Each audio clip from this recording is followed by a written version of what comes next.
नमस्कार मेरे प्यारे विद्यार्थियों, आप सभी का एक बार पुनः स्वागत करते हैं आपके अपने यूट्यूब प्लेटफॉर्म संध्या कंप्यूटर क्लासेज पर। आज आरएसआईटी मुख्य परीक्षा के लिए आप सभी विद्यार्थियों को संध्या कंप्यूटर की ओर से बधाई एवं ढेर सारी शुभकामनाएं।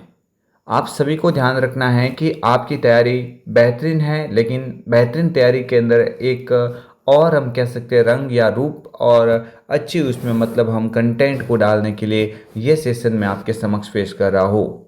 तो आप सभी से रिक्वेस्ट रहेगी कि आप इस चैनल पर पहली बार विजिट कर रहे हैं तो चैनल को अवश्य सब्सक्राइब करें। मैं आपका बिना टाइम वेस्ट किए क्वेश्चंस नंबर फर्स्ट से स्टार्ट करता हूँ। इस वीडियो के अंदर वे क्वेश्चंस है जो आपके एग्जाम में बार बार पूछे गए हैं, तो आपकी तैयारी के अंदर और भी जोश और जुनून बढ़ने के लिए ये वीडियो आपके लिए रामबाण की तरह काम करेगा, ये मैं लिख के दावा करता हूँ। देखिए पहला क्वेश्चन आपकी स्क्रीन के सामने, कंप्यूटर खराब या क्रैश होने की स्थिति में किसके द्वारा डेटा को पुनः प्राप्त किया जा सकता है। बेहतरीन क्वेश्चन है, एग्जाम में ये क्वेश्चन कई बार पूछा गया है। मैं ज़्यादा टाइम आपका नहीं लूँगा, जल्दी जल्दी इन सभी क्वेश्चन का आंसर बताऊँगा, तो आप सभी अच्छे से देख लेना।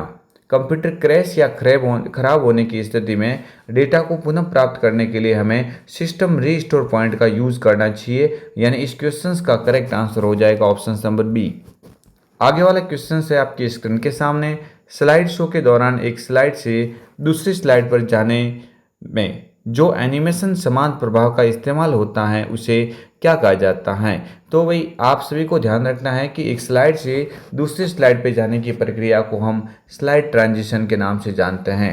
क्या हो जाएगा भाई, स्लाइड ट्रांजिशन इस क्वेश्चन का करेक्ट आंसर होगा। आगे वाला क्वेश्चन आपकी स्क्रीन के सामने, माइक्रोसॉफ्ट पावर पॉइंट में ऑडियो और वीडियो विकल्प किस टैब में उपस्थित होते हैं।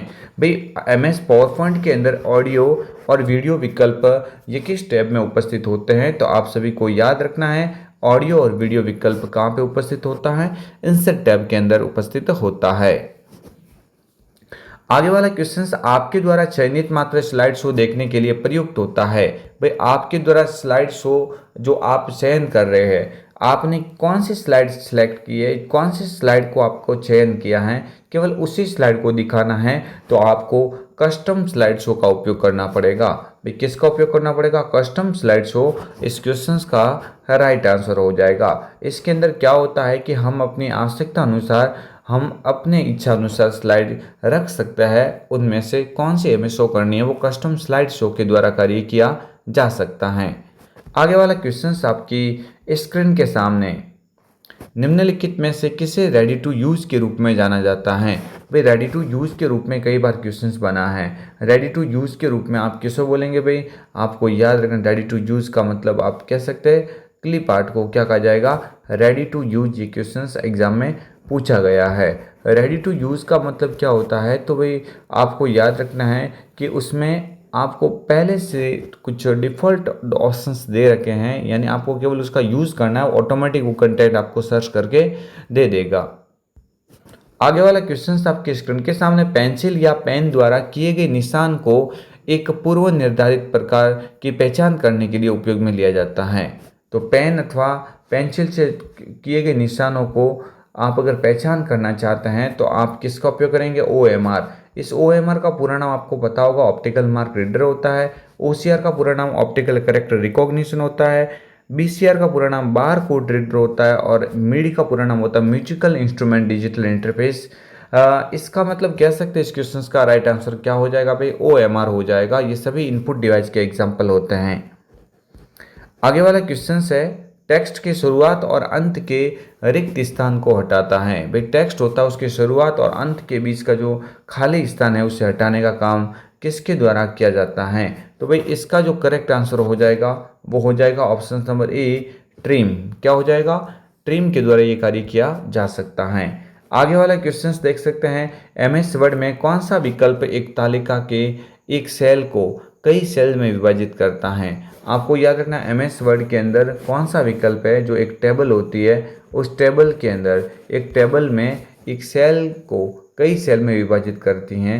तो इसका मतलब इसका राइट आंसर भाई क्या हो जाएगा, यहाँ पे करेक्ट आंसर हो जाएगा स्प्लिट सेल। क्या हो जाएगा भाई, स्प्लिट सेल कमांड के द्वारा आप एक सेल के अंदर और भी अन्य सेल को आप इंसर्ट कर सकते हैं।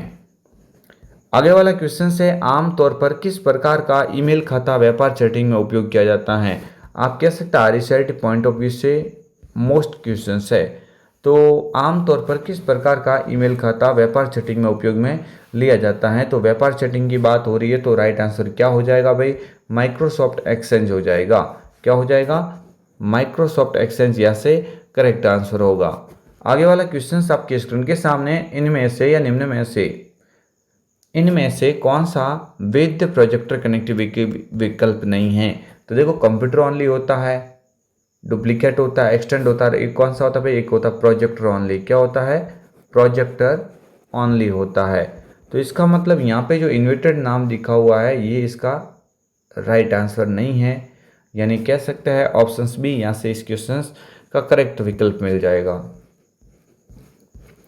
आगे वाला क्वेश्चन है, एक ऐसा सॉफ्टवेयर प्रोग्राम होता है जो कंप्यूटर पर आपकी सभी गतिविधियों पर नजर रखता है। तो सभी गतिविधियों पर नजर रखने की अगर एग्जाम में क्वेश्चंस की बात हो जाती है तो आप यहाँ पे क्या करेंगे, स्पाईवेयर करेंगे। क्या करेंगे भाई, स्पाईवेयर यहाँ से इस क्वेश्चंस का राइट आंसर है। चलिए जल्दी जल्दी क्वेश्चंस कर लेते हैं। सीडी या डीवीडी पर डेटा जैसे संगीत, फोटो, दस्तावेज आदि लिखने की प्रक्रिया को बर्निंग कहा जाता है। मैंने इस सेशन के अंदर वो क्वेश्चंस लिए जो आपने ऑलरेडी पढ़े हुए हैं और ये समझो आज रिवाइज कर रहे हैं। लेकिन जो पहली बार भी इस वीडियो को अगर देख रहा होगा कोई स्टूडेंट, तो मैं दावा करता हूँ कि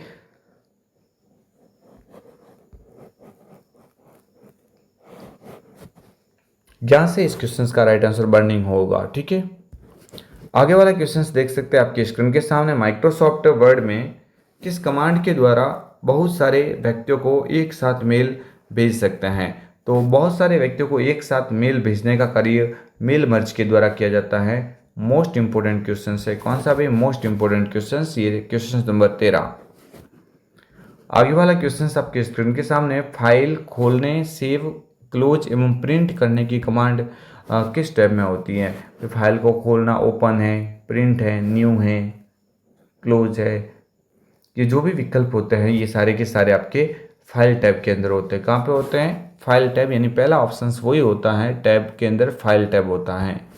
आगे वाला क्वेश्चन देख सकते हैं, एक यहाँ पे अच्छा क्वेश्चन है जो एग्जाम में कई बार पूछा गया है। कई क्रमिक सिक्वेंशियल यानी कई क्रमिक सिक्वेंशियल कमांड्स के स्थान पर एक ही शॉर्टकट की को निर्धारित करना कहलाता है। आपको याद रखना है कि हमने कई क्रमिक जो सिक्वेंशियल कमांड है उसके स्थान पर एक ही शॉर्टकट की को निर्धारित करना मैक्रो का काम हो जाएगा। क्या हो जाएगा भाई, मैक्रो यहाँ से इस क्वेश्चन का सही आंसर माना जाएगा। आगे वाला क्वेश्चन है आप सभी की स्क्रीन के सामने, फॉन्ट डायलॉग बॉक्स प्रदर्शित करने के लिए किस कुंजी का प्रयोग किया जाता है। तो फॉन्ट डायलॉग बॉक्स प्रदर्शित करने के लिए भाई आप किसका उपयोग करेंगे, जल्दी से कमेंट करके बताइए। फॉन्ट डायलॉग बॉक्स यानी आप कह सकते हैं फॉन्ट डायलॉग बॉक्स आप किससे ओपन कर सकते हैं, कंट्रोल डी से क्या कार्य होता है भाई, फॉन्ट डायलॉग बॉक्स ओपन होता है। फॉन्ट डायलॉग बॉक्स ओपन किया जा सकता है। आगे वाला क्वेश्चन आपके स्क्रीन के सामने, कट व कॉपी करने पर सिलेक्टेड टेक्स्ट कहाँ चला जाता है। तो भाई ये आपको याद रखना है, उस ग्रुप का नाम क्लिप बोर्ड होता है जो क्या कार्य करता है, जो भी कट या कॉपी करेंगे तो वो ऑटोमेटिकली उसके अंदर चला जाएगा, यानी क्लिप बोर्ड ग्रुप के अंदर चला जाता है। इसका राइट आंसर हो जाएगा भाई क्या, क्लिप बोर्ड। नेक्स्ट आगे वाला क्वेश्चन है, खाली जगह के जरिए आप वर्तमान डॉक्यूमेंट की किसी लोकेशन को दूसरे डॉक्यूमेंट या वेबसाइट से जोड़ सकते हैं। खाली जगह के जरिए आप वर्तमान डॉक्यूमेंट की किसी लोकेशन को दूसरे डॉक्यूमेंट या वेबसाइट के साथ जोड़ सकते हैं। तो ये काम भाई किससे हो जाएगा, ये हाइपरलिंक से हो जाएगा। क्या हो जाएगा correct answer, option number B, hyperlink इस क्वेश्चन का राइट आंसर हो जाएगा। चलिए आगे बढ़ते हैं। माइक्रोसॉफ्ट वर्ड 2010 में निम्न में से कौन सा बाय डिफ़ॉल्ट टैब नहीं है। आपको याद रखना इनमें से कौन सा नहीं होता है। तो देखो पावर पॉइंट की बात हो रही है, सॉरी एमएस वर्ड की बात हो रही है।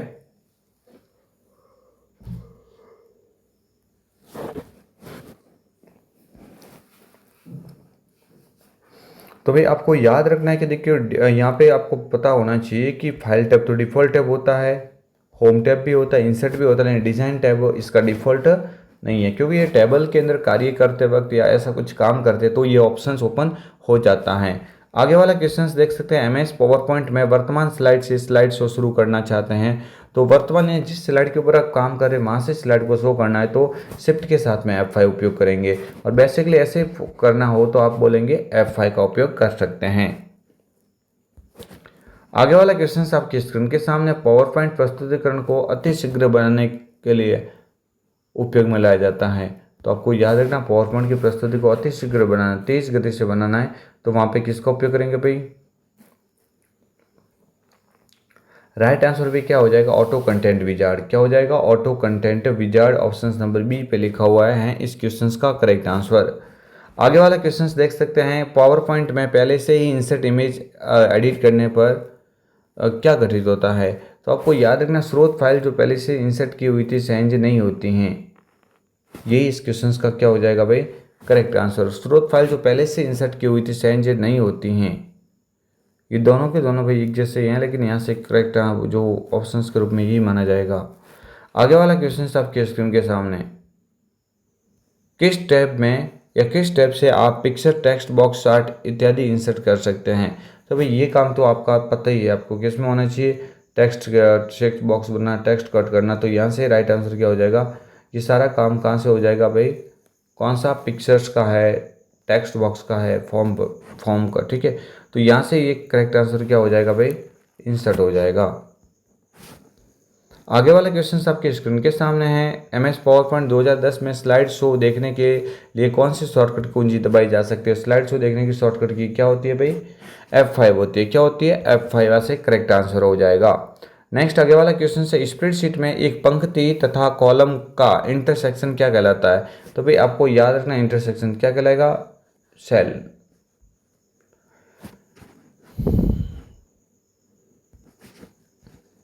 नेक्स्ट आगे क्वेश्चन है, फॉर्मूले के शुरू व अंत के सेल एड्रेस के द्वारा एडजस्ट रेंज निर्दिष्ट होती है और इसे खाली जगह द्वारा पृथक किया जाता है। तो भाई आपको याद रखना है, फॉर्मूला जब भी आप लगाते तो शुरुआत से लगा के, जैसे A1 ये शुरुआत है और A10 तक जाना, तो शुरुआत से लगा के अंत तक जो भी है ना, ये काम किसके द्वारा किया जाएगा? इस आइकन का नाम पूछा गया, इसका नाम होता है कॉलन। भाई इसका नाम क्या होता है? कॉलन होता है। ये आप थोड़ा याद रख लेना। आगे वाला क्वेश्चन आपकी स्क्रीन के सामने, माइक्रोसॉफ्ट एक्सेल 2010 का उपयोग कर कौन से चार्ट के प्रकार बनाए जा सकते हैं? तो आपको याद रखना है, बार चार्ट होता है, लाइन चार्ट होता है, पाई चार्ट होता है। तो यहाँ पे ये क्वेश्चंस का करेक्ट आंसर आपको मिल जाता है। आगे वाला क्वेश्चन आपके स्क्रीन के सामने, माइक्रोसॉफ्ट एक्सेल 2010 में चयनित सेल में से एक चार्ट बनाने के लिए किस कुंजी का प्रयोग किया जाता है? तो आप लोग अवश्य याद रखना है कि चार्ट बनाने के लिए किसका उपयोग करेंगे? F, ठीक है। आपको याद रखना है, चयनित सेल पे एक चार्ट बनाने के लिए किसका उपयोग करेंगे भाई? जल्दी से कमेंट करके बताइए। माइक्रोसॉफ्ट एक्सेल 2010 में चयनित सेल में से एक चार्ट बनाने के लिए किसका उपयोग करेंगे? तो भाई चार्ट बनाने के लिए F11 का उपयोग करते हैं। किसका? F11 का उपयोग करेंगे। यहाँ से राइट आंसर हो जाएगा। आगे वाला क्वेश्चन है, एक सूत्र बनाने के लिए आप किसका प्रयोग कर सकते हो? भाई सूत्र बनाने के लिए आपको याद रखना है, सेल वैल्यू और सेल संदर्भों में, सेल संदर्भ का नहीं बल्कि, तो यहाँ पे करेक्ट आंसर क्या हो जाएगा भाई? Option number A, cell value और सेल संदर्भों में। एक सूत्र बनाने के लिए आप किसका उपयोग करेंगे? इक्वल टू का, ठीक है। आगे वाला क्वेश्चन देख सकते हैं, पेस्ट स्पेशल कमांड आपको कॉपी और पेस्ट करने की सुविधा देता है। तो पेस्ट स्पेशल कमांड होता है वो क्या सुविधा देता है? तो आपको ध्यान रखना पड़ेगा, कॉपीड वैल्यू के द्वारा सिलेक्शन मल्टीप्लाई करने हेतु, सेल कमेंट्स द्वारा, या एक्चुअल फार्मूला के बजाय एक फार्मूला के परिणाम स्वरूप द्वारा। तो ये आपको याद रखना है कि इसका right answer option number C को मानेंगे। चलिए आगे वाला क्वेश्चन देखते हैं, मोबाइलों के बीच फाइल साझा करने के लिए निम्न में से किसका उपयोग किया जाता है? तो आपको आज के लाइव सेशन में बताया भी था। करेक्ट आंसर भी क्या हो जाएगा? मोबाइलों के बीच फाइल साझा करना तथा कह सकते हैं निम्न में से किसका उपयोग करेंगे? मोबाइलों के बीच फाइलें साझा करने के लिए निम्न में से किसका उपयोग करेंगे? तो यहाँ से तो ईजी है भाई, ये मोबाइलों के बीच फाइल साझा करनी है तो आप इनमें से तो शेयरिटी ले लेंगे। कौन सा ले लेंगे? शेयरिटी से करेक्ट आंसर हो जाएगा।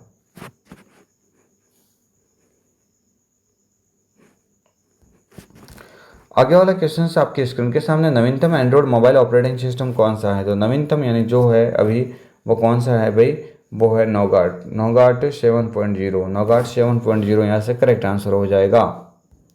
आगे वाला क्वेश्चन आपके स्क्रीन के सामने है, ब्लूटूथ किस प्रकार का नेटवर्क होता है। तो ब्लूटूथ किस प्रकार का नेटवर्क होता है, तो भाई आपको याद रखना ब्लूटूथ होता है ना वो पेन का उदाहरण है, किसका, पर्सनल एरिया नेटवर्क का उदाहरण है। जबकि इंटरनेट किस में आता है, वैन के अंदर आ जाता है। इंटरनेट किस में आता है, वैन के अंदर आता है। आगे क्वेश्चंस की ओर देखते हैं। ईपीडीएस का पूरा नाम बताइए। तो इजी क्वेश्चन है, आपको पहले से पता होगा, electronic public distribution system, electronic public distribution system. Option A इस क्वेश्चन का राइट आंसर हो जाएगा। और इस टॉपिक का सबसे अंतिम क्वेश्चन यहाँ पे कह सकते हैं, निम्न में से कौन सा computer screen lock Android device पर उपलब्ध हैं। निम्न में से कौन सा स्क्रीन लॉक एंड्रॉयड डिवाइस पर उपलब्ध हैं। तो इनमें से कौन सा लॉक है भाई, पैटर्न होता है, पिन होता है, पासवर्ड होता है, आपको जो भी उचित लगे वो रख सकते हैं, बहुत सारे इसके विकल्प होते हैं। तो ये मैं आपके समक्ष लेके आया था भाई मैथोफोन 35 क्वेश्चंस। कितने, मैथोफोन 35 क्वेश्चंस। तो आई होप आप सभी को वीडियो पसंद आया होगा। अगर वीडियो को लाइक किया तो शेयर सब्सक्राइब अवश्य करें। मिलेंगे आपको। और एक मैं आपके रिक्वेस्ट करता हूँ कि आप आंसर की जो आपको नंबर दे रखे हैं उसके ऊपर आप एग्जाम हॉल से बाहर आते ही वो की सेंड कर देना, ताकि मैं आपके लिए अच्छे से अच्छे जल्दी आंसर की बना सकूं। मिलेंगे आपको एक और अन्य वीडियो के साथ में, तब तक के लिए जय हिंद, वंदे मातरम, जय भारत।